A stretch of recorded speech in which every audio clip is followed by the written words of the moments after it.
and win back the House of Representatives. GOP House Leader Kevin McCarthy joins me now with his plans to do just that. Congressman, it's great to see you this morning. Thanks so much for being here. Thank you for having me back, Maria. I want to get to 2020 in a moment, but first, Congressman, give us your reaction to the president's SCOTUS pick. I saw some of your comments on Twitter. Want to hear your reaction straight away. Well, I think it's a fabulous pick. And it's not just Republicans who know this is a good pick.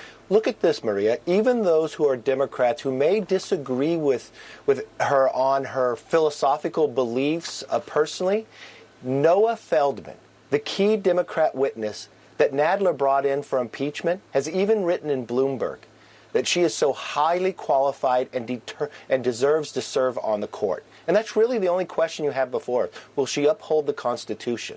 Will she understand the Constitution? Republicans and Democrats alike know that is true. And what the Democrats are doing, trying to frame her on her faith, they are just frightened about her brilliant mind.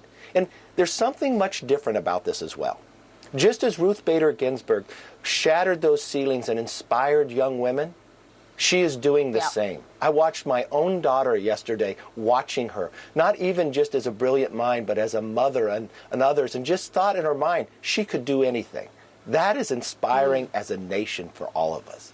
Yes, it is. What about the vacancy and what it does in terms of the stakes this election day, Congressman? You want to talk a bit about what you believe is at stake?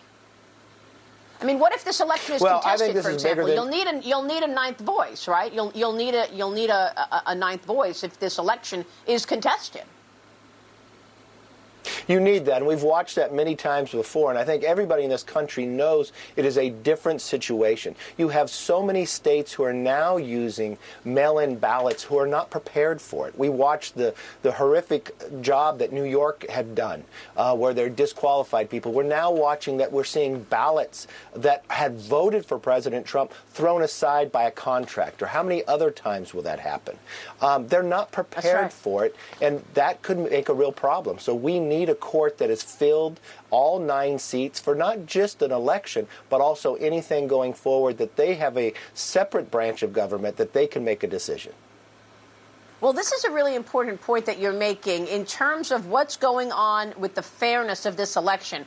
Seeing ballots that voted for President Trump in the garbage pail really raised the stakes here to what could be possible and what could be done in terms of cheating. So I want to take a break. I want to ask you your plans to ensure that we will get a fair election, Congressman, because this is something that everybody's talking about. I'll also get your take on Michael Bloomberg's $100 million investment to help Biden win Florida.